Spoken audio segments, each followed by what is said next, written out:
Hello mga mare! Ari nga pala ho ay video pa last year nung kami pumunta sa Tagaytay. At dahil gusto nga ho ng jowa kong matanawan ang Taal Volcano ay kami ho'y pumunta rin eh. Ang pangalan nga pala ho ng restaurant nari ay The View. Ay kita nyo ga ho iyan. Ari nga pala ho ay isa sa pinakasikat ni restaurant din eh. Abay napakaganda nga naman pala ho ng view din eh. Sa view pa lamang ay sulit na.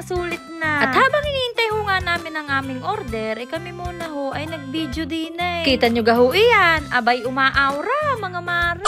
So dito nga ho makikita ninyo ang Taal Volcano. Actually nakapunta na nga ho ako sa crater niyan dati. Napuntahan ko na nga rin ho yung Red Lava. Pero dahil hindi nga ho advisable ngayon ay kami hanggang dito na laang. Nag-research nga ho ako, ang balita ko ho ay masasarap ang pagkain din eh. Kaya naman nung ako ho pumunta sa Pilipinas ay hindi ko ho pinalampas. Abay rin nga ho nagustuhan ko din eh ang kanilang lalagyan. Kita nyo ga ho iyan ay ang sosyal mga mare. Siyempre kailangan ho namin tikman ang kanilang pinagmamalaking bulalo. Ay kita nyo ga ho iyan, ay mukhang mapaparami ng kain. Siyempre hindi ho mawawala rin kanin at talaga naman. Umorderin nga rin ho kami na rin pansit at saka isda. At siyempre hindi ho mawawala ang paborito ng jowa ko, ang sisig. Abay kahit ho sa ang restaurant ay laging yan ang hanap. Ay siya, tara na ho kumain. Siya, hanggang dito na lang ho tayo. Thank you for watching. God bless.